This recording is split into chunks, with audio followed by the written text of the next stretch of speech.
A very warm good evening to all of you, and welcome to the 89th session of CENTA's webinar series.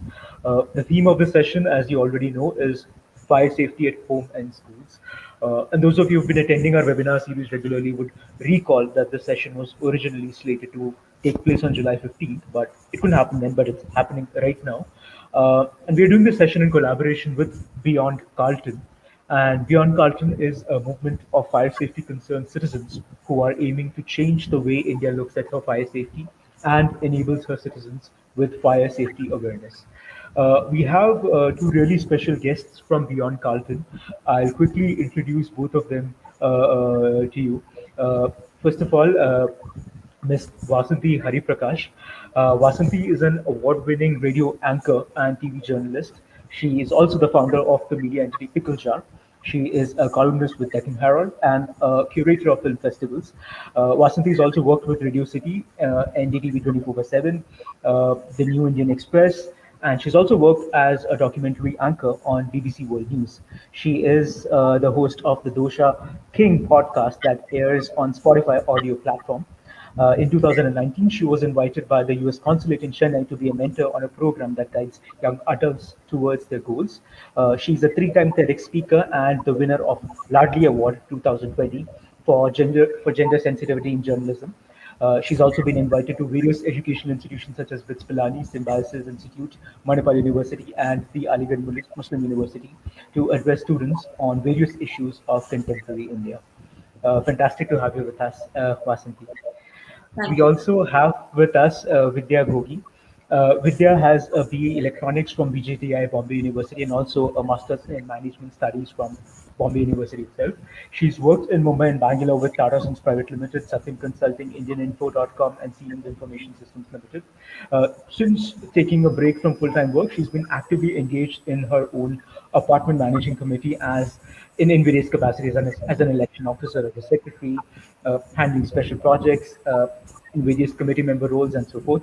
She is in the process of creating various volunteer groups for causes such as fire safety, enrollments in electoral roll, apartment voting, ward representative teams, and so on. She's played a very active role in setting up fire safety training and awareness among her apartment residents, and she's gotten them to participate very actively in that. In fact, she extended her apartment management role by joining Bangalore Apartments Federation Governing Council to set up the community and citizen engagement on apartment and civic issues in 2017. In her larger ongoing role at Bangalore Apartments Federation, it covers all the spheres of apartment issues and policy. She's also engaged in various partnerships with NGOs and corporates to deliver initiatives to members. She's also the founding member of the Bengaluru Navnirman Party, whose aim is to enhance resident welfare association or citizen participation at ward level and improve municipal governance.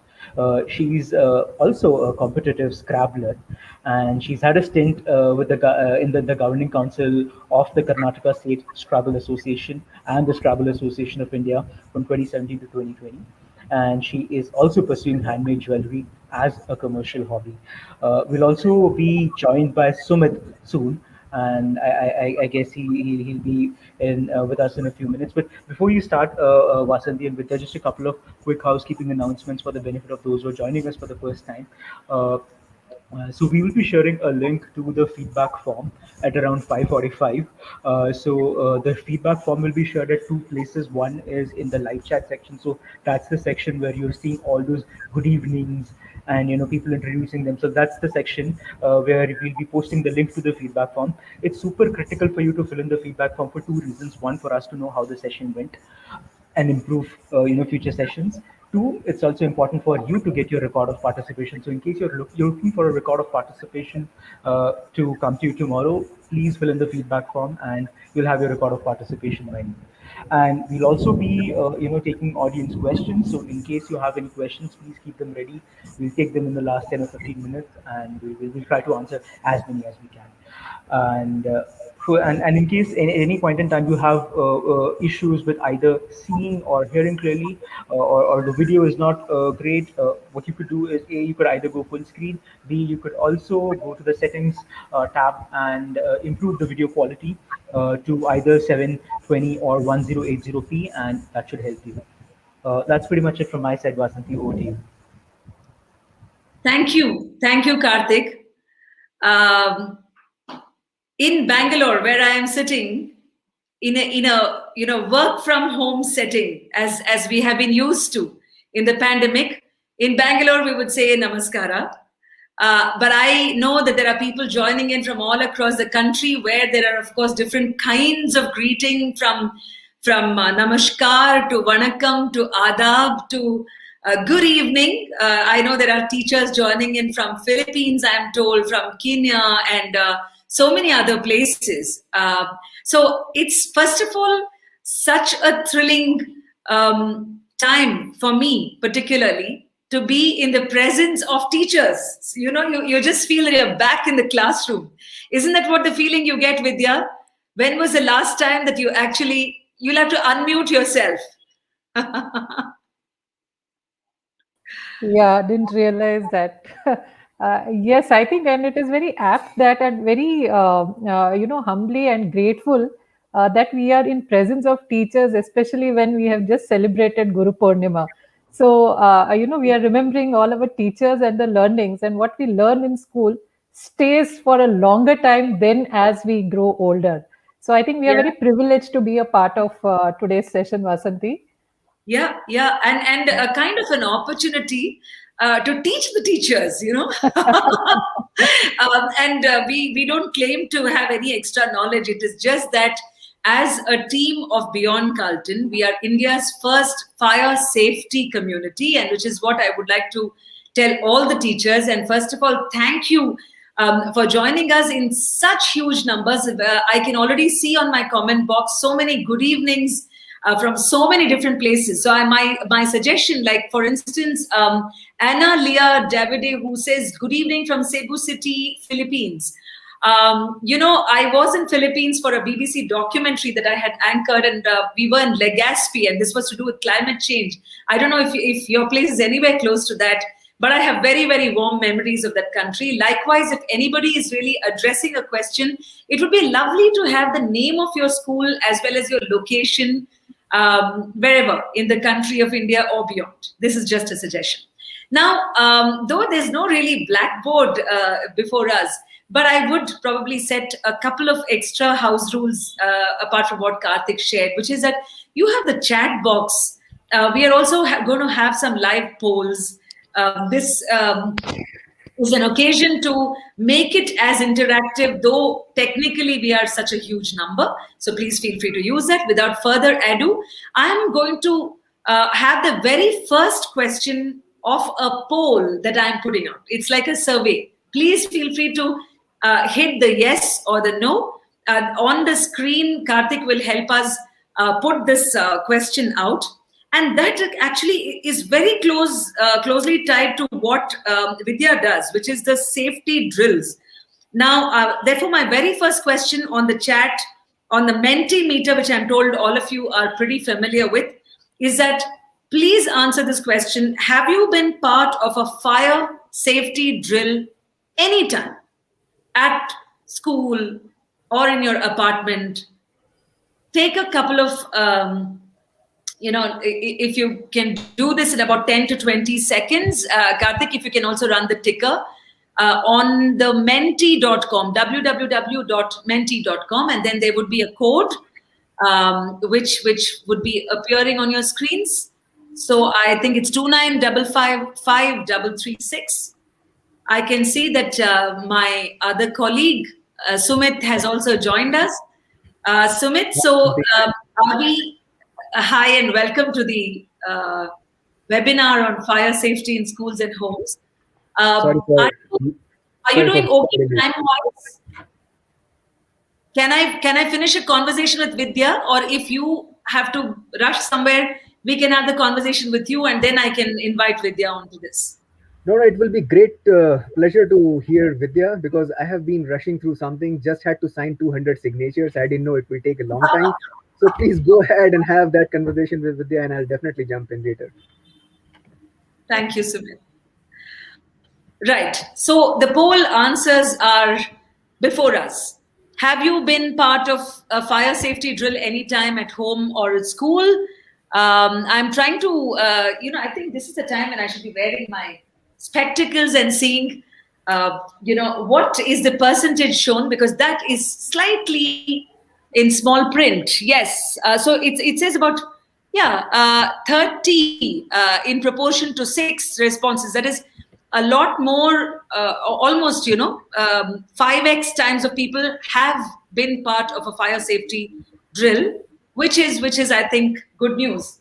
But while in fire safety, do everybody take this seriously? Or a lot of times there are people who say that, okay, probably our house help, they can go and attend this. Our security guys can attend it, whereas I don't need to.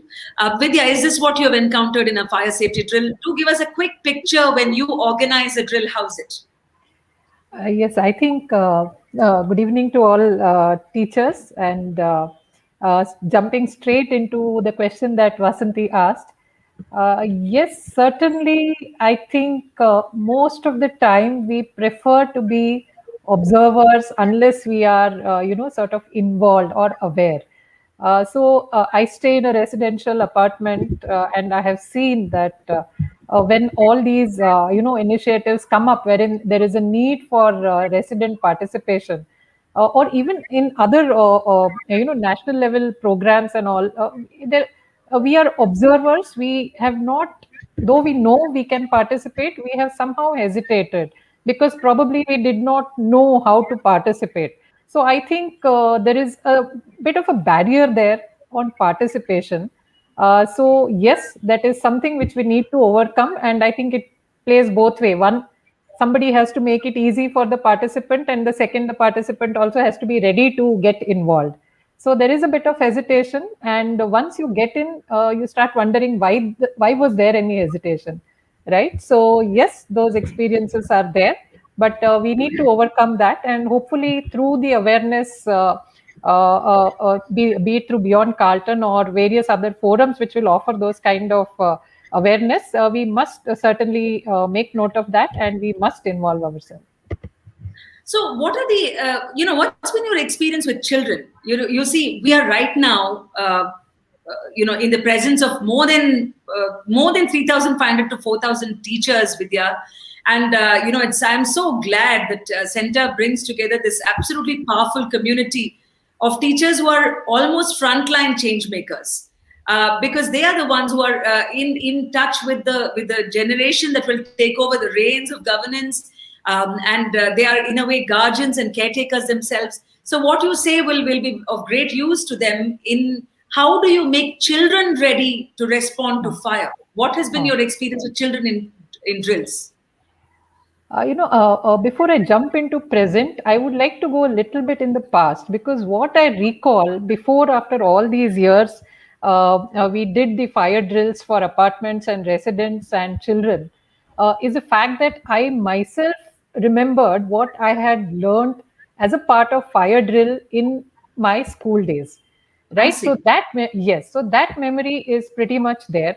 And what I see is whenever such important critical safety matters we launch in many of our apartments, usually it is the children who first embrace it. They are very happy to be a part of demonstration. In fact, when we were talking about how to help somebody evacuate, so there are various, how to make a human chair, and how to lift people and take them away and evacuate them to safety at the assembly points and so on. There are children, they say, they are young. We say, you will not be able to, but they say, no, we know how to. And I think they absorb things very fast, they grasp things very fast. And the other point that I would also like to make is, I'm also a parent with two kids right now, teenagers, both of them. But when a teacher says something, the impact of that is much, much higher than a parent saying it. That is so true. So when you combine, teacher's word is the last word, right? Like, yes. It's like my teacher has said this. Is a pride in this. yeah. So I think so when you combine both these elements, that is the children's eagerness to learn, to absorb, to involve, to participate, and look at the influence that the teacher can have on the children. I think this is a great combination where there is somebody who is willing to learn and participate, and there is somebody who is willing to teach. When you take them two together, there is a learning which stays with you a lifetime. What about the, when you said that you are a parent too, and likewise the teachers who are now joined us are mostly working from home. So there is no physical school per se, but then there's a work from home option. And so many times it is really not something that you have control over all the factors, Vidya. I mean, Sumit is here with us, and I'm going to be discussing and probably introducing to our audience what is called the National Building Code. It's an opportunity for all of us to understand all these terms and what to keep in mind, what to teach. But then, what are quick wins for, according to you, for teachers who are doubling up as parents, who have to make sure that even that place is safe? I mean, even their home is just as safe as probably a school would be. So I think, first of all, hats off to all the teachers who are working from home. And let me also tell them that the children do appreciate what they, the effort that they take when they are, teaching from home. Because my daughter, she also keeps saying that, all these years, we never realized this, but today we are realizing that when you work from home, the teacher is teaching to a sort of, a blank classroom, because not many of them are on video and so on. And despite that fact, the energy, the enthusiasm, and the effort that they put to make and even call out children's name, have you understood, have you not? So I think I just I had to state this, Vasanti, because it is a great effort, and that is being acknowledged. I can see that many students coming forward and saying that. Now coming to sorry, please go on. Yeah. And now coming to safety at home, I think one, because we are all multitasking. I think there is also work at the same time. You have also left a few things on for cooking in the kitchen. The gas is on. Obviously, there are a lot of the rooms are being utilized fully. Your bandwidth is fully utilized because you are you're working from home. So I think it is important that we need to be a little bit more organized and ensure that if we are entering into any classroom sessions or some meetings which are going to take you keep you occupied for an hour or so, it would be good to ensure that your kitchen safety, the gas is switched off, and wherever not required, the geysers, the electricity, all these things are kept switched off, and also not let things lying around, because that also causes some kind of a discomfort and uneasiness when you are moving, because you're trying to do too many things in the small spaces that we have now, and your concentration is divided between multiple things. For example, you would be in a meeting room and suddenly the doorbell rings. That also is another situation that you face, right? So there are a whole lot of safety aspects that we need to. So before we sit for any particular session, it would be good to pause for a moment and look at what are the things that you wish to ensure they are in order, so that there need not be any mishaps, and also there need not be any break or disturbances in your session that you are getting into. Great point, Vidya, because sometimes, you just tend to take these things for granted. You're so busy teaching, and teachers are so passionate about what they do, as you and I were discussing. One last question to you before we let you go, which will be about the NDMA guidelines on safety, right? Like, when does the, from a governance point of view, when does the safety of a child begin, and what arc does it cover? That is something which is outlined there, and what is NDMA's take on that? So I'm going to ask you, before that, I would like to take a few comments, because it's just so many coming in, and I'm just loving the energy of this webinar. There is Prem Sheila Singh, ma'am, PGT Chemistry with Jawahar Navodaya Vidyalaya. And this is from Uttarakhand, Nainital. Wow. I mean, it must be such a beautiful location. Bangalore is not too bad, I would say. But, think about what Nainital must be looking like at this point of time. There are a lot of teachers appreciating this effort, and I will share that with CENTA as well. Besides Beyond Carlton, a very relevant topic. Eva Israel is saying. There's also other teachers who are saying about their experiences of how sometimes it's just a formality to do this drill. Snehal Sakhare, who says, especially in residential colonies, it's just a formality to do this drill. Documentation, and during war situations, most of the things are not in place and they create havoc. So, probably just a line, Vidya, that, how do you really stop a drill from being just a formality and actually, do the drill in such a way that it. I mean, are there a couple of tips that you would like to do for those who will conduct drills now onwards, so that it doesn't become just a tick mark? Yeah, अच्छा, हमने drill कर दिया है. No, I think it is important probably before any drill to sort of create an awareness or run through some videos of some disasters which have happened or mishaps which have happened. Right, because when we conducted, we were successful in our drills also because there were a few recent incidents either in newspapers or one which of course happened within our apartments, be it some fire instance which happened because of Deepavali festival. So when you run this kind of awareness videos, there is suddenly a much more relevant interest that these drills are not just how could that mishap have been prevented, right? So I think running those kind of videos or actual instances, or if you have read it from the newspapers, it would be good to have a sort of background to that, and after that,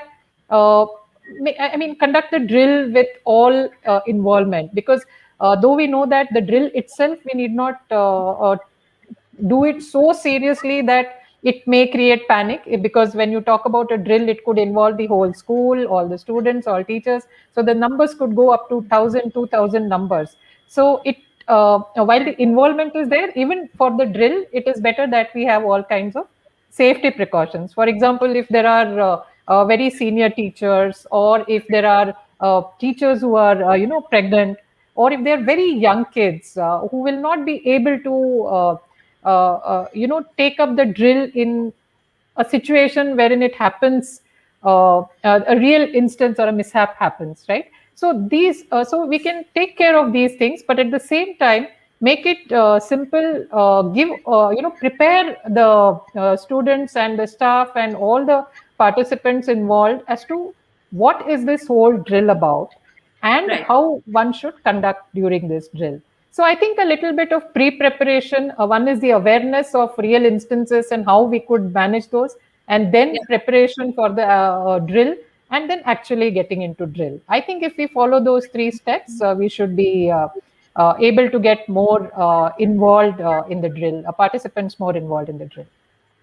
Madhurima Mishra, she shares this teacher. Thank you, ma'am. And she says, I think all the teachers need training on fire safety and knowledge about the various types of fire extinguishers and their specific use as well. There was also Mr. Vyas, who says it must be made compulsory in every level or classes so that they are able to do, this sort of a fire protection when the need arises. There's also ma'am Moshumi Chatterjee Singh from Darjeeling. Gothal's Memorial Kurseong. So there's a lot of sharing that the teachers are doing. The children enjoy the drills in their school. I'm glad to hear that, and these points are taken. So one last point, Vidya, about the the safety guidelines before I move to Sumit's conversation. Yeah, I think Sumit, I'm sure, will be covering quite a bit of it. So I think in general, we know that there is the National Building Code of 2005, and there is a new proposal which has also come in place somewhere later in 2016. There is also the NDMA guidelines specifically for school safety, right? So this has been introduced in February 2016. In addition to this, since we have now a pan-India audience, there will also be local municipal laws which talk about fire safety as well. So these three are the key things, and I think the NDMA guidelines for school safety and policy, this is really important, because fire safety is one part of it. There are various aspects of school safety. And I think this is something which all schools should be aware of. The couple of things here is one is at the design stage itself, wherein a school is being built. At that time, what are the guidelines one needs to follow to design a school which is safe, right? So that is one part. And the second part where I feel the teachers and will play a larger role is once this school is up and running, then the fire safety systems in the school, and then how to keep the school safe. These are the things that one can look at. So I think this is a very well documented policy guideline. We may not have the time to go through the entire this thing, but this is something which we can look at when we think of safety, fire safety, especially in schools. Thank you so much, Vidya. This was, even as we are getting the comments from the teachers, which I'm trying to parallelly keep track of while conversing with you, is that there is even a recognized need among the teachers who are saying that we would love to be trained on this. Of course, it is for a future conversation. I'm sure with Sumit and our senior Beyond Carlton members, the founder trustee, Mr. Uday Vijayan, and Mr. Venkata Krishnan and others, whether we can really help CENTA pass on this message to teachers. I'm going to ask a little bit about that to Sumit as well. But Vidya, thank you. And would you like to say something to the teachers while you're... were you a good student in school? Were you a front bencher? Unfortunately, yes. I see. No punishment, yes. no murga, stand up on the bench, nothing? No. I was an extremely good student, and my children keep saying, please don't bring that up when you're talking to us. So yes, but I think thanks to the teachers, because their teachers were motivating enough for me to be on the first bench. And I have also the privilege of getting some special attention and special learnings and sessions. So thank you to all teachers for that, to my teachers as well for that. And secondly, I think this is, I think while we talk about all fire safety and other lessons and all, this is a life skill. I think many schools in India, especially, I think we have started paying attention to life skills as such, right? Which is not otherwise a mainstream topic taught by school.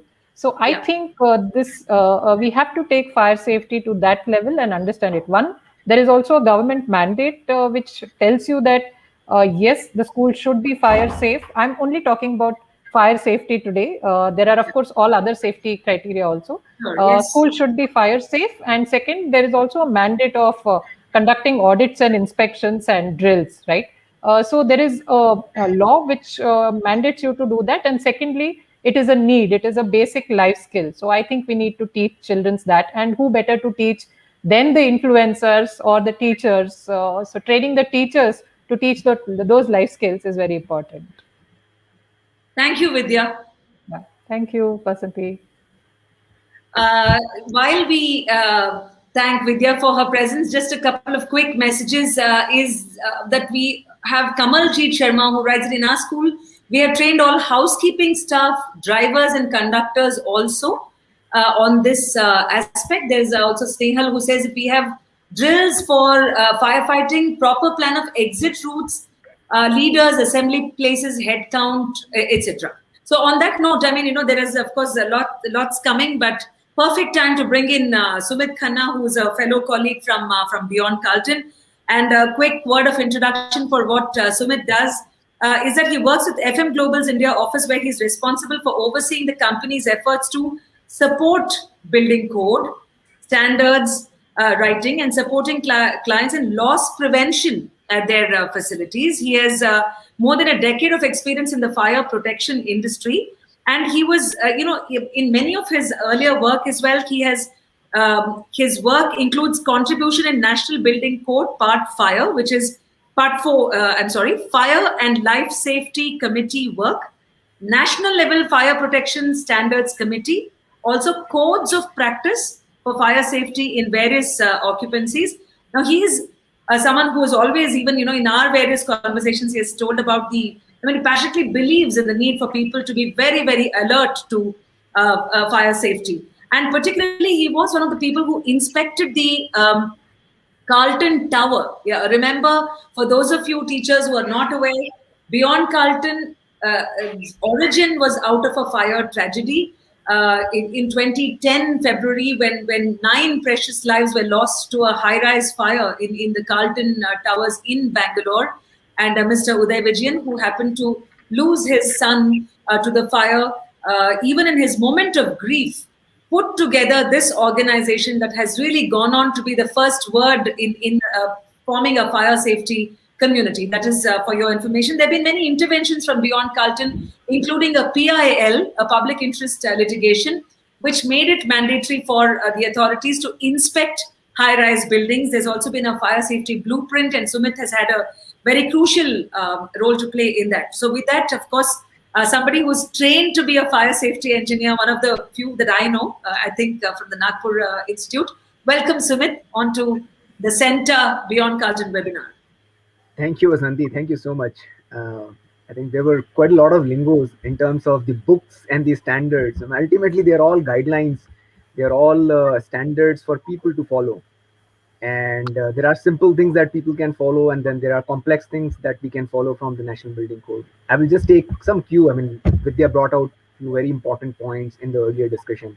I think quite a lot of teachers are coming up with the solutions that they have in their school, which is very nice and encouraging to hear.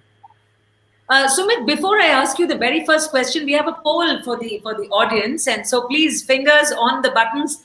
Let me ask you this question about how many of you, when you enter a theater, hotel, are you alert to the fire exits and safety measures? I mean, does the thought ever cross your mind? Ki agar aap hotel gaye khana khane, or you're just going to a mall to see a film along with the family, is fire safety on your mind at all? Hand on heart, give us an honest response on the Mentimeter poll. Karthik, if you can please enable that, where people can log on to the menti.com, and that is the question for you. I'm repeating that to all the teachers who have now joined us. When you enter a hotel, theater, or mall, are you alert to the fire exits and what are the safety measures there? Do you ever think about fires? What we really want to know. So, we'll give it a few seconds. Not bad. I think as of now, the teachers are coming out as an alert committee. I confess that I don't, at least till I was part of Beyond Carlton, it wasn't, it never used to be first priority. Okay, are there fire safety? Okay, now the picture is getting real. No is almost an equal measure of people saying, no, we don't think about fire. However, there are, I think, pretty much many teachers who are also high on awareness, and I think that's really a great thing. Can I go back? I mean, can I actually further go ahead in the same question? I mean, those who said yes, they do notice, would they walk out of that hotel or a mall if they observe the discrepancies as far as the fire safety is concerned? I think that's when we will observe there is something wrong, that there is a fire exit door which is locked. And I think, being a concerned parent or concerned member of the society, I would walk out of that mall, or maybe bring it up to the manager who maintains that particular mall, that there is something wrong in your building. So I think that would be question number 2, following up with this. But yeah, even if you're checking into a hotel, Sumit, and then of course the fire exits, etc., not exactly on our top priority. But as you mentioned, if it is not fire safe, will you leave the premises and go? So again, in the chat box, I am, I'm seeing a mix of very candid answers. Some people are saying, no, we won't leave. So I think it's very real. He said there are people who are saying, Swapna Kanojia says, once I complained. Vijay Shri Amit says that, well, I pointed it out. Anu says that I decided to pull my son from a music school as the fire hazard was very high in the place. Wow, yeah. Fire hazard potential was quite high. So yeah, back to you, Sumit. So why are we so, why don't we really ever put fire on top of it? Is it that we think that it cannot happen to us? A fire accident cannot happen in my house or in my school, whereas data shows the opposite. I think if we really look at Vasanti, I mean, when I was growing up as a kid, I don't think fire safety was a subject that was taught in my school. And I considered all right. I mean, these are some of the things which is nice for fire department to know, but nothing that I should be worried about. So as a kid, I think our generation grew up in that age wherein this is something that will not happen to us. And that's how we became like that. If you see this generation, and we have been interacting with quite a lot of the students, Uday and myself, we have gone to few schools. And if you ask them questions, believe me, I mean, we run out of chocolates because every question that we ask, there is a chocolate which has to be given to the students. Students knows all the answers today, and which is a very, very welcome change. And I feel very satisfied if I compare my generation when I was a student versus the generation that I see today. So quite a lot of them know quite a lot. So I mean, you're right on one side saying that it is something that we believe it is not going to happen to us. Most of us, I mean, who believes that road accident will happen to us? No, you know what? I will drive the car. Nothing is going to happen to me. Or if I go down to, I mean, some areas which is a flood-prone area, yeah, flood is not going to happen to me. Or similarly, fire is not going to happen to me. So this is our belief system that this is not going to happen. But much like what Vidya said, it is a life skill. Swimming should be known to all. It's a life skill. Yeah. Fire fighting, a basic firefighting with a bucket of water or with an extinguisher or right kind of extinguisher or even sand or sometimes even with like just a beater with your broomstick. Those are kind of things that should be known. These are all life skills. Rescue, Hmm. stop, drop, roll. I mean, if your cloth catches fire, simple techniques like stop, don't run. If you keep running, you are having the oxygen continuously being passed and then fire further grows. So stop it. Drop yourself on the ground Right. and then roll. And when you roll, you basically smother the fire, you kill the fire. So those are the life skills that people should practice more often. And evacuation drill is not just about getting the students out in the ground, taking the attendance, and then going back into the classes. And So let that's me where, ask you this, yeah, Sumit, yeah. that as far as teachers are concerned, what are the kind of school fires? Because, well, we've had the massive fire tragedy in Kumbakonam. And as this teacher, Mahesh Srivastav, is pointing out, the coaching institute in Ahmedabad, there have been one recent one now in March. In fact, let me read this out to the audience. And what was the cause of the fire? I'm going to ask Sumit, what are the kinds of fire? It could be, let's say, chemistry lab. I'm just kind of trying to imagine कि school में किस किस तरह से fire हो सकता है, what is the kind of thing that can happen. And so it says, since the coloring of furniture was going on in the school in Ahmedabad, Naroda to be precise, the combination of chemical colors and wood is highly inflammable, which resulted in fire spreading to other floors of the school building, has been completely doused by 12 p.m. And we have also made our way for smoke to come out. This is what the municipal corporation said. So here's one, I wouldn't imagine this sort of colors in the furniture and sort of interaction and this inflammable material. So teachers here need to be aware of, if you can really list out the kind of fires they should be alert about. So if you really see, schools have got a lot of combustible materials, much like our homes. We all have desks, we all have chairs, we all have upholstery, which is all filled with polyurethane foam. Everywhere, every class you go, we have lots of combustible material. Now you have a lot of air, and it just needs the right ignition source. When three things combine, that's when the fire happens, right? So if you really see, fire can happen anywhere inside the school. Now, as long as we keep these three things separate, life is good. Pretty much, you cannot separate combustible material like desk with the oxygen. They are going to coexist. As long as you are able to take out the ignition source, be it electrical ignition source or even the open ignition source like candles and other things, or the matchstick that the kids might play with, your life is safe. However, if you go down to the chemical or chemistry lab, there are certain chemicals which is being stored. There are certain chemical reactions which happen. There are certain shelf life of some of the chemicals that you should be keeping in mind. So if you have a proper segregation of those chemicals being stored into a cabinet, not stored on a floor, there are lesser chances of those chemicals being spilled on the floor and then coming in contact with the ignition sources and then generating the fire. Now, you mentioned the example of painting happening and the fire happened in one of those schools. Yeah. So, not so much the colors, but the varnish, the thinners that the thinners that we use to basically dilute the paint for painting inside the building. Those are actually highly flammable, ignitable liquids. Now, those ignitable liquids, if they are kept open, they have the tendency of generating the vapors, and vapors, when it comes in contact with any ignition source, is going to generate the fires. So, idea is it can happen anywhere.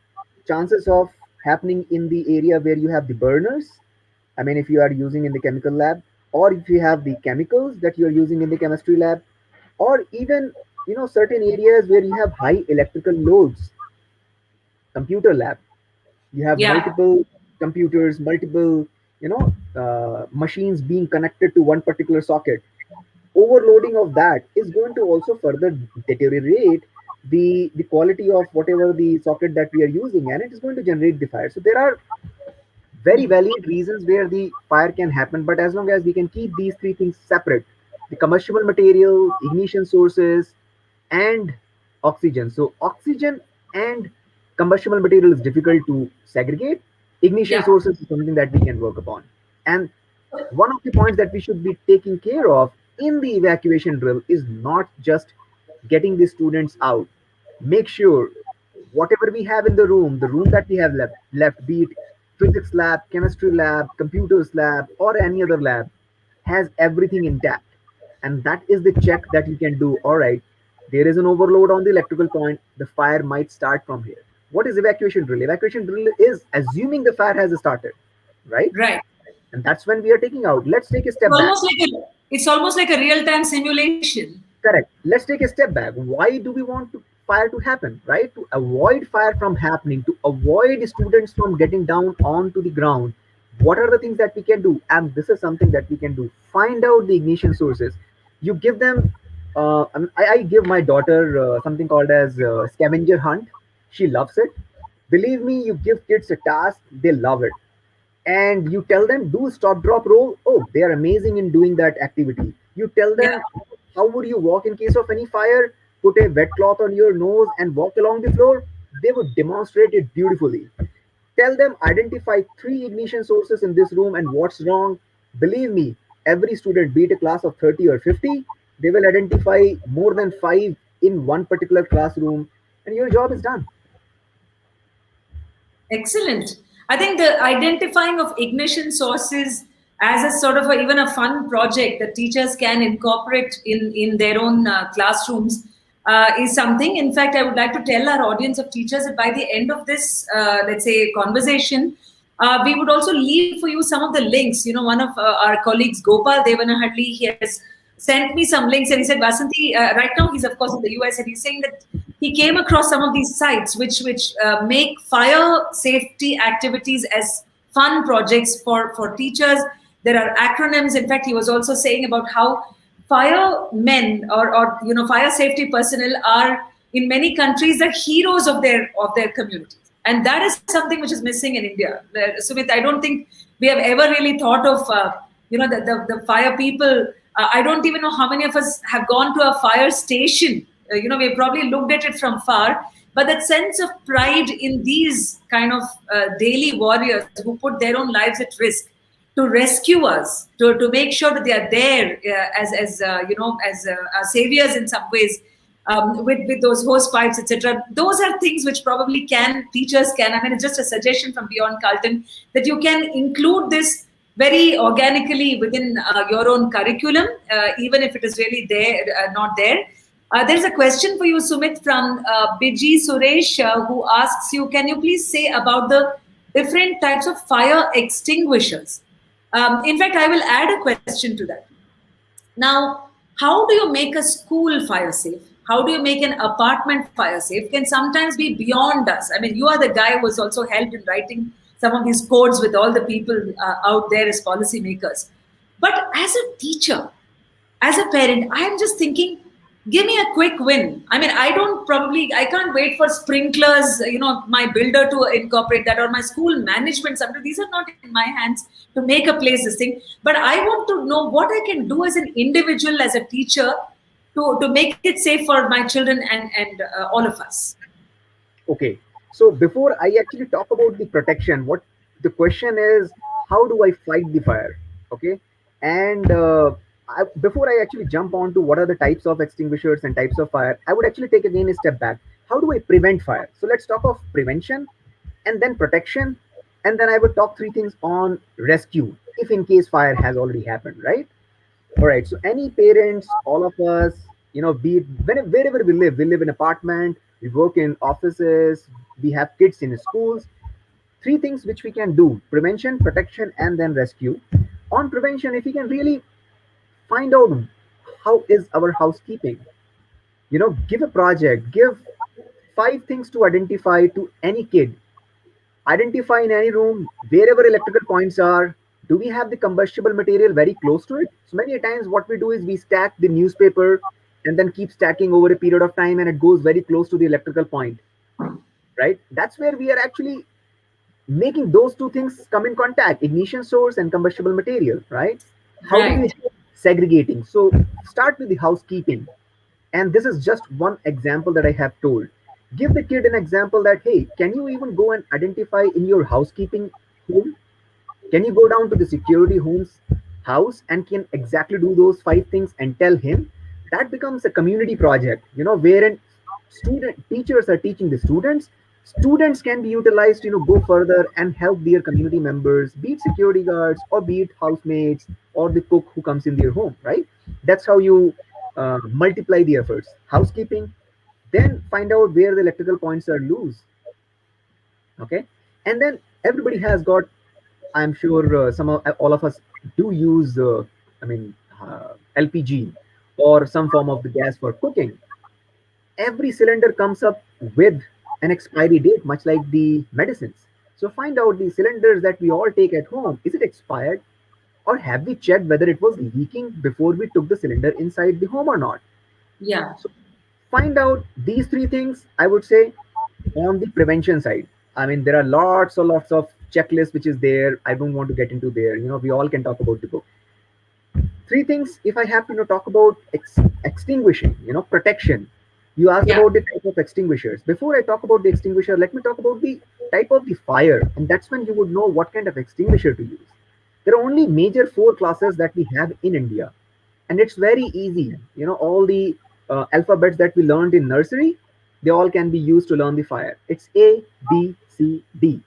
I see. Yeah. Right? That's it. Very simple. Okay. A is wood or wood type of fire. A class type of fire is wood, like cloth or desk or, paper, all this kind of material. If it burns, it's class A fire. B is oil. Okay. The kerosene, petrol, diesel. C is gas, LPG, LNG, CNG that we have at home, right? And then D is metal, magnesium, and all that, which we usually would not see in the general, environment. Home We would, setting. yeah, we would mostly see A, B, C, and of course there is a unclassified which is called electrical fire, E class of fire. So A, B, C, D, E. Once we know this is the type of the fire, each extinguisher would have a demarcation written on it that it can be used for A, B, C, D, or E. Believe me, most of these schools which have got all the extinguishers, they are kept correctly at that place because anybody who's doing the installation has to understand as a minimum what kind of extinguisher need to be placed near to the chemical lab, what kind of extinguisher needs to be placed near to the computers lab, what kind of extinguisher needs to be placed near to the substation inside the school. So they all have been kept correctly. We just have to learn how to operate. Some of them are a squeeze grip. You just squeeze it and the powder comes out of it. Before that, you have to remove the safety pin, of course. Okay. We can upload another video how to use the extinguisher. But remove the safety pin, squeeze the grip, throw the powder on the content. So typically A, B, C, all types of fire can be tackled by that type of extinguisher. Right. ABC, and it is with an ABC type of extinguisher. Now, computer lab, the moment you throw powder on it, you're going to spoil by powder than actually by fire, right? So you don't want to do that. So there is Yeah. CO2, which is a class E fire, and CO2 type of extinguisher, which is a gas which can kill the fire, smother the fire. You're reducing the oxygen and kill the fire in that area. It is only the knob. Of course, the sound comes, right? But don't get scared. Get, I mean, practice it. There's only one Yeah. life. You know, if there is no fire, you can practice one extinguisher every day. Get it refilled. That way, what you are doing is you're actually finding out whether your extinguisher is operating, and at the same time, you're training all your teachers. Yeah. And Otherwise, when the, unfortunately, when the crisis comes, sometimes the appliance is already defunct or it's gone out of date. So this is a good way to ensure that sort of practice. absolutely, absolutely. So that's the way how to operate extinguishers. Similarly, at home, when there is a oil in the pan, do not put water in it. We all know if we put water in it, ladies especially, they know a lot. Gents, unfortunately, they don't know. We try to become macho and then try to kind of throw the water onto those pans, and ultimately the fire further aggravates. Okay, so this is my advice, being a man, to not venture out in the kitchen. Ladies have been handling the kitchen for centuries. They know how to handle it. Let them handle it. But in case men wants to learn, oil pan fire can be closed not with water, but just close the lid. Simple. Okay, just close the lid. You cut off the supply of the oxygen. Okay, That's that's how right. you can fight the fire at the kitchen. Now, two, three things on the rescue. Imagine now the fire has already happened. So I spoke about prevention, housekeeping, electrical stuff, and LPG cylinder, and then of course fighting the fire with extinguisher, understanding the fire, and then closing the lid, and keep a bucket of water filled somewhere in the corner. You know, if a type sofa gets on fire, throw water on it. If electrical thing gets on fire, throw sand on it. Right? Simple techniques. Now rescue. You can actually rescue. Rescue is very simple. If somebody has fallen down, don't leave them. You know, right next to that person, put a bed sheet or put a blanket. Put that person on it, hold it, tie it around at the corners, at both the ends, and then drag it. You can drag the person out of that house. It's simple.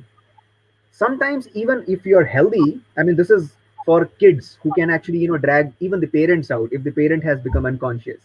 Now if there are a couple of adults who are hefty who can actually rescue, you can use chair. Let the person sit on the chair. Forget about the ambulance coming down. You can use that as the stretcher. Let the Hmm. person sit on the chair, hold it on with both the arms on two sides, bring it out, bring it down slowly. These are the techniques that you can use for rescue. The most important technique is do not run. Just lie low, because the smoke is lighter than the air. It goes up, and bottom of the house or bottom of the hotel or bottom of the hospital or bottom of any school would not have the black suit, the smoke. So that space is still visible. You can actually see through where the exit is. So keep crawling. The best way in case of any fire is not running, crawling. Just crawl. Keep your hanky or keep your shirt, wet it, put it on your nose so that you don't breathe a lot of smoke, and keep crawling towards the end. So prevention, protection, and a little bit on rescue. If three things on each side, if we can follow, life is safe. How to douse an oil fire? What are the kind of fires, or for the extinguishers, the A, B, C, D, E category.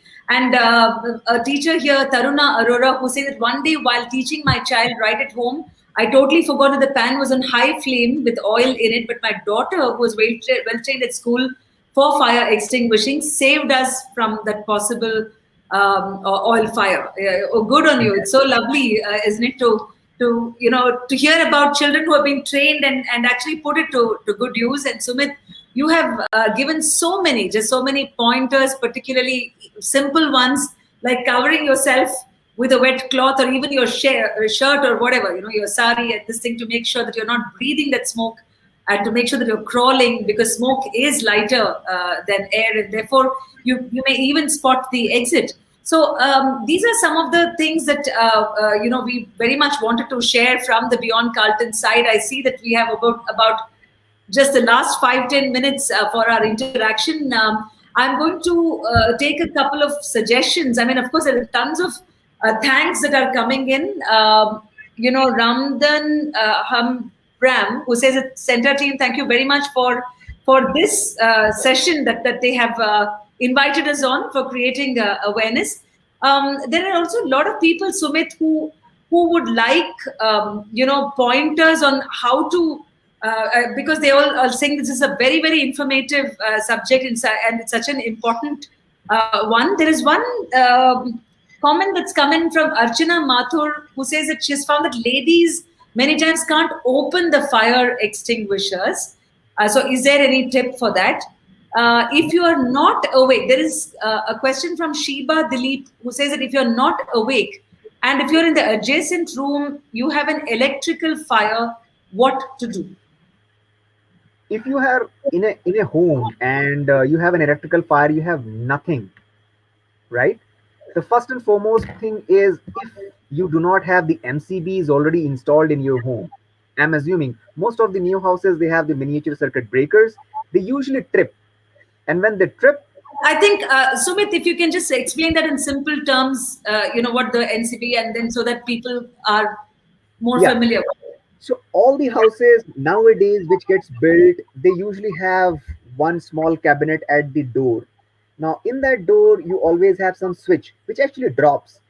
So typically now, even if our kids put their finger inside the socket, it usually does not give a shock because there is an MCB, miniature circuit breaker, installed, which trips and cuts off the supply of the electricity. So typically most of the houses now have it. If it is not there, you can ask your electrician, can we install it? That's one. Now if in case that's not there, you still have a main switch from where you can cut off the supply of the entire house. Go ahead. First and foremost thing, instead of fighting, first cut off the supply of the electricity. So the moment you cut off the supply of the electricity, you are cutting down whatever ignition source that was present for any wires to burn.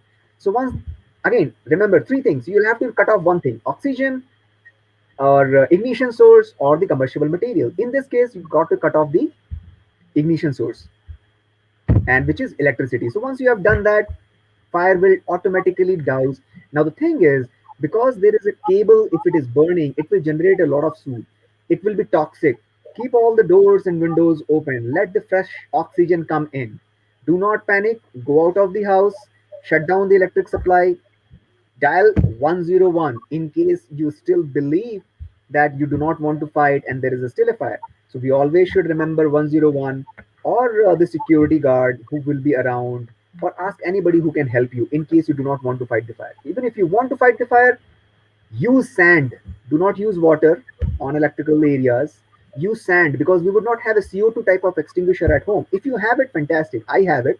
I have two types of extinguisher, one ABC and one CO2. So I can fight oil fire, wood fire, sofa Are these fire. very expensive, Sumit, for ordinary people to have in their homes? What's the kind of expenditure that they'll have to do? I gifted my wife. I gifted my wife extinguisher on one of the anniversaries, and since that day she hasn't kind of forgiven me.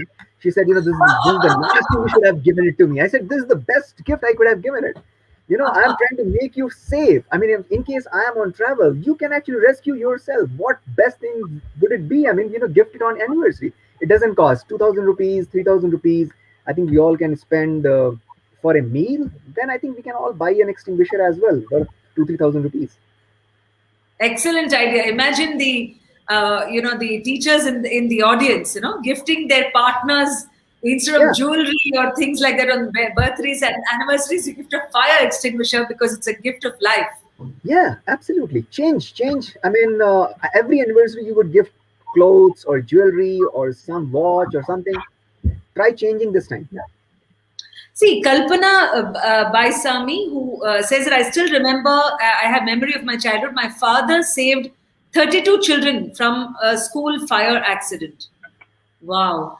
Very nice. Absolutely. Hats off. Salute to you, Kalpana. I mean, to your father, do share his name and which school this was, or which place and state. There are also a couple of more questions, Sumit. Probably last of the things that we can take this. Of course, Sure. people are talking about practicing. What you have suggested in terms of, let's say, use of fire extinguishers, or even some of the tips that you suggested, just so that the equipment that are kept in schools are really not don't have an expiry date or not defunct. So that is something which is Correct. also coming across from these. So in the last question that I would like to ask you, and of course Vidya is also here, is that, as a country, we don't seem to learn our lessons from fire tragedies. I mean, whether it is the Ubhar fire cinema, the school fires, the Mumbai fire, or even Beyond Carlton itself, the circus fire in Bangalore. I remember that claimed so many lives, and is very much in public memory. So, in terms of individual fires, what we can do, we have learned. But teachers are also those who give children the big picture. These children our students will go on to become fire safety professional, policy makers themselves. So, do you see other countries which are doing something really good, let's say best practices, that India should also follow, that we as citizens should be aware of, and we should insist from our government? For example, as a journalist, I can tell you, even, I was in Bengal during the elections, West Bengal. Fire safety is never on any election agenda. It's not even, I mean, there is lots of, chingari and fire in other ways, in arguments and words. But what is it that we should learn from other countries, if you have seen any good practices? Well, I mean, there are many. I mean, if you can see. So, first of all, I mean, you discussed the point that, firefighters there are actually seen as the heroes. Now, here in India, we do not. First and foremost, I mean, how do we make this as a part of the practice, which is an everyday practice? It just becomes like, you're riding a cycle. Similarly, I mean, you know how to operate an extinguisher. Riding or swimming, is like, you get dropped inside the water, you know how to swim. Similarly, you are there in a smoke situation, you know how to crawl. And simple techniques like this. And then there are things like, if you see in US especially, have seen sometimes the messages given by the humans do not get conveyed to the kids. They use dogs, and then a lot of kids actually they associate with dogs, and they try to kind of give a message as if the dog is giving the message of fire safety. It's not the humans. And then I sometimes they see. connect very well with the messaging given by the animals, and they're like, all right, we will do that. So it retains in their mind. I mean, if you have to, really make any point stick to the student's mind, I think we are all adults. I think for teachers, they will understand by reading the documents. But for students, if you have to make a point stick, you'll have to be a little creative, because these are Mm. the kind of subjects which you don't see on a daily basis. Fire, you wouldn't see. But how do you make a point stick? Use a dog to convey the message, or find out some other creative ways by which you will make the point stick. Vidya? Yeah, actually, I totally agree with Sumit on this. In terms of communication, I think the developed countries, especially US and UK, I would say, they have communicated a lot of life skill messages via books. With characters like when you talked about dog, I remember I was trying to recollect that book. I suddenly remembered it was Clifford the Red Dog, right? And through that, they would impart one of the series of books would talk about fire safety. A similar thing, if you see Toy Story, right? So they talked about how to segregate waste. So all of this came out in a cartoon kind of a framework. Even Postman, the duty and the importance of post and postman. So all these essential menial services, as one would call it, they were all depicted in a story-like fashion so that it caught the attention of the children, right? So that is one thing which I keep thinking: why have we not come up with some of these creative communication story-like format? to make ourselves learn some of these basic skills. So that is number one. And number two, I think it's also on a country level. I think this year we sort of rejoiced because in India we had actually heard about a budget to ensure, fire safety, right? And I think Vasanti may be able to add a few more things because Beyond Carlton did present that there is a need for this, and after almost 2 or 3 years of, or perhaps more, pursuing this, we've seen that there is some element of budget at a national level allocated to fire safety. Right. So I think we are just about making those, but there are a lot of things which we can do in a small way, illustrative way, which can impart this knowledge to children across various age groups. So I think that is very important. And Vasanti, just a couple of questions. As I was reading through, I thought I will, Vidya, before, uh, Vidya, can I just pitch in? I mean, just to add to what Vidya just said. I mean, two things. I mean, if teachers, teachers give a lot of projects. We have history, we have geography, we have biology, and every project. Scrapbook. And my daughter keeps filling the scrapbook with one-pager projects. If we can give students one-pager projects on safety and specifically fire safety. Hey guys, can you identify the 5 ignition sources within your house?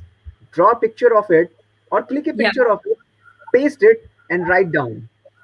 And put it in the form of a project and submit 5 things in. And if any student goes beyond his or her own house, can you go down to your friend's house and can you do exactly the same thing? you Excellent. know Yeah. the kids kind of go down to different houses, play. Now apart from playing, this is a find out the ignition sources.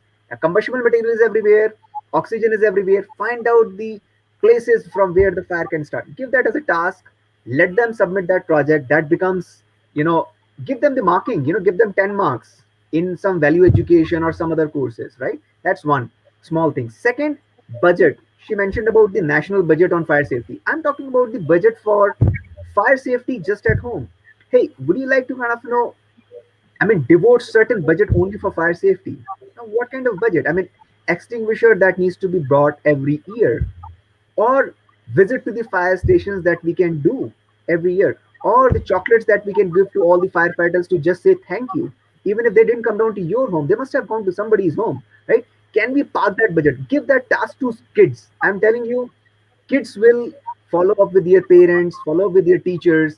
Hey, ma'am, we have done this. We have done I that. think the key is to really involve children, and it's always great to have a two-way street in this. And you're absolutely right. I mean, the kind of enthusiasm that even teachers here have been sharing on the chat window about what their levels. I mean, and you just have to literally light a spark. I mean, in this case, Yeah. pun intended. So one thing, Vidya, before you ask your question. There is one question from a teacher and also a lot of appreciation from Annette Ashley Joseph. Thank you so much, Annette, for the good words about this session being very, very lively and personal for all of you. I think we will take this compliment for Beyond Carlton.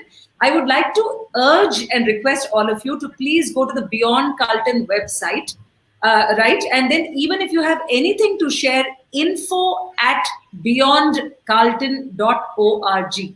If you're ever in any doubt, you just have to go online, Instagram, Facebook. You can either find any of us, Vidya Gogi, Sumit Khanna, or Vasanti Hari Prakash, if that makes it easier for you. You can note down the names, or better still, we are there everywhere. In the sense, we are on Twitter as Beyond Carlton. We are there on Instagram. So we are happy, we're really happy to be engaging with one of the most powerful communities that we have, which is a teacher. So one that I would definitely say that. We have a question from Mr. Raghavendra Mahadevan who asks you, Sumit, will switching from overhead electric lines to underground cable help? Since we see this crisscrossing of electrical wires in our street corners in every town, it's so scary. What will be a solution for that? I think that's a $1 million question. I think India is still kind of a country. When I travel to US, most of the cities that I go, they have underground cabling. But if I go to the countryside, I still find large poles, the high tension wires going, and then the low tension wires being taken. So there are still, places even in US. Now imagine the country like India. We are still considered as developing country, there are going to be lots and lots of places where this would still be a challenge. I think we have not come up to a level where our infrastructure is completely supporting all the underground wires. But your point is very valid. Quite a lot of issues of the electricity theft, as well as the issues of electrocution that happens, can be reduced if we have the underground wires. Yeah, that's a kind of a wish list. I'm sure Mr. Modi and his team will continue to work on these lines to improve the infrastructure of this country. And one day we'll have, maybe next generation will see all the underground cablings. Vidya, now your question. You had something, and I think we can wrap with that. Yeah. No, no. But more than question, there were a few observations. I think it has been an extremely lively audience, and I'm simply amazed at a lot of queries, suggestions, and their own participation that they have shared their experiences. That's been phenomenal. Just picking up a couple of things from there. There was one teacher, Shanti KR from DPS. At the minute the DPS clear this thing came up, I remembered that there was this one boy, 13-year-old, in my apartment. When there was a fire incident during Deepavali, he was the only one who knew how to, use the fire extinguisher. Wow. And when we later spoke to him, he said that's because there was a drill which was conducted in the school, and that's where he had learnt it. And our apartment fire training journey, and the mock drills and all, and the resident participation started with that incident, because I think it was also kind of a challenge. If a 13-year-old can do it, then why not the rest of us? And that was the need of the hour that time. So I think the minute I saw DPS, I would like to acknowledge the school, and say that the boy really did was the rescuer, and prevented some major mishap from happening. That was one. The second, somebody else also mentioned that ladies can't, operate or open the fire extinguisher. Let me say that when we conducted our fire safety drill, and after that, a lot of us got trained. Now there are a lot more ladies and professionals, homemakers, mothers, young mothers, old, senior citizens, ladies, gents. Uh, Everybody can open. Yes, lifting that fire extinguisher could be a little heavy, but somebody could do it for you, who can lift that. But opening the pin and pointing it and using it is very simple. It's just a matter of going there and getting once or twice using it, and then as during a training session, and you can certainly do it. There was one more question on our school is on a landslide zone. Yes, I So saw what that. are the, yeah, yeah. Yeah, I think So the teacher from Darjeeling said that. yes, yes. Yes, those are the challenges, but I'm hoping that the national school safety guidelines, which have come in 2016, they do seem to be addressing a host of these issues on how the schools should be built, where they should be built. So I think there are answers when we seek and it's good that we are seeing so many questions coming from teachers Yeah, for yeah. whom this is, How to yeah, download the yes. certificate. Yes, Somebody, yes, I think we're running out of time. I don't know whether right, we can answer all this, but right. as a wrap up, Sumit, you should. This thing, if somebody wants to know about the National Building Code, the most recent updates.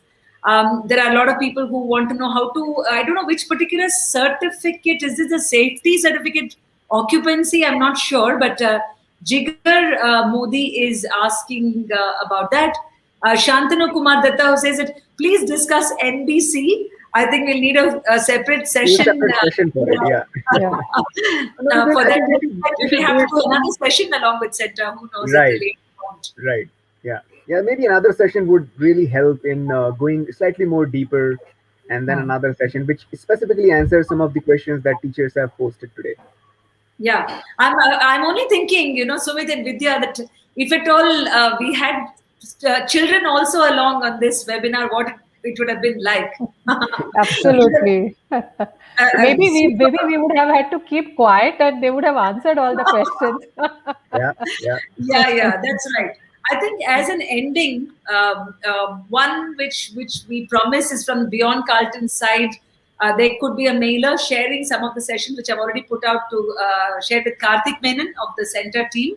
On creating interesting projects. If there's any other extra information that comes in from Sumit or our members, Venki, Gopal, Uday, Ashok, Cheryl Rebello, who again has written a fantastic piece. I mean, if you really go to the website Citizen Matters and you really type in Cheryl Rebello's CHERYL, and she puts down very, very simple terms. What is a framework that, we all can be aware of and to be fire safe. There are also some suggestions to please check your gas cylinders. I mean, there's of course a lot more coming in there. But maybe we can leave with saying the names of our own schools, because that could be a tribute to the teachers who are there in the audience. Vidya, which school did you go to and where? I went to the Indian Education Society or King George School in Bombay. I see. Yeah, So there is a series of schools. This is up to 10. Then, of course, there is Ruia College, and then there is VJTI, and then there is Somaya. So there are 4 learning institutions which, I was fortunate to be a part of. Yeah, that has brought us all this far. It's nice to be taking their names once again. Yeah. Exactly. So I want you all to have that experience of remembering and naming the schools. So Sumit, where did you go to school? Well, I would like to take this opportunity to say thanks to all my teachers which have been there throughout this journey of teaching me. And I'm sure, I mean, none of those teachers are there in this, but right from my old childhood, Ram Leela Vidya Mandir, Palia Montessori School, then Baldev Vedic College, then Lucknow Christian College, then Hislop College, then National Fire Service College, then Narsi Munji Management Institute of Studies. All of them, all the teachers had, I mean, a big thank you to all of them. And they really had a great role in terms of shaping the way I think today. So a really big thank you to all the teachers. And I really admire the kind of work that they are doing during this pandemic, because I see them struggle not only through their own personal, I mean, life, but, making sure the students, the kids of, us, they're all getting the right education. So thank you once again to all the teachers who are here, and thank you all the teachers who were there in my journey of during the learning phase. I would have a similar kind of memory recall exercise like you, Sumit, because I went to 11 schools. My father was posted in Punjab and Bihar and UP and Tamil Nadu and God knows, Gujarat and so many other places. But the Atomic Energy Center School, Kendriya Vidyalaya in Narora, where I spent a chunk of my time. And in Tamil Nadu, there's a school called Shankara School in Adyar. And of course, one Summer Hill Convent School in Bathinda, where we sat in the cold, and I used to learn Gurmukhi there and promptly forgot it as well. So there are great memories of all the schools that we all have gone to.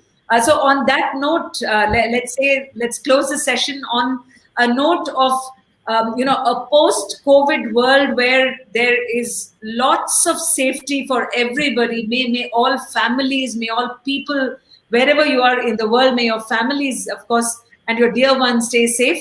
Not just from COVID, but also from potential fires, because we can see that you're already such an aware lot. The thing is that, are you willing to become ambassadors of the message of fire safety? This is what I would like to ask you and welcome you to become part of the Beyond Carlton community. It's a not-for-profit. It is really a citizens movement. And I cannot begin to tell you how, on behalf of the entire Beyond Carlton team, how grateful we are to CENTA. We've been interacting with Priyanka, with Ramya Venkatraman, with Karthik Menon, and Akbar, who put those creatives together. I've been seeing so many mails come back and forth. So we look forward to more interactions, but do stay in touch, because the conversation is never over, because the lesson, we have still not reached the end chapter. This is something which will continue. So vanakkam, namaskara, adab, and a very, very good evening. And thank you. Please keep those messages coming in. Thank you from all of us. Over to you, Karthik. Bye. Thank you so much, Vasanthi. Thank you so much, Sumit. Thank you so much, Vidya. And as you said, we had so many questions, and of course, we could just answer a few. And we would love to have you back and do another session. And there's multiple requests already, and I'm sure your own email inboxes are going to be flooded from tomorrow from with various requests from schools to That is do one such. homework we won't mind, Karthik. Yes. But thank you so much, and really really appreciate this. And this is, as you said, this is just the beginning, and and then we hope to work with the Carlton closely, I'm and going to just I'm going to just request a picture of this frame. I know there is also some of this comments coming in. So, Karthik, is there a screenshot that you can take? Because we are going to proudly, share this with our Beyond Carlton community on Instagram and Facebook, and all center teachers. So, let me just try taking that picture. If any of you want to do that as well, I have done that. yeah, great. We have frozen this frame. So, yes, thanks again. thank you so much, Yeah, thank and you. thank you, Vidya, thank you so much, Thanks, thank you, Karthik. Vasu. Thanks, Vasanthi. Thanks, Thank Vidya. you. Bye. Yeah. Bye bye. Bye.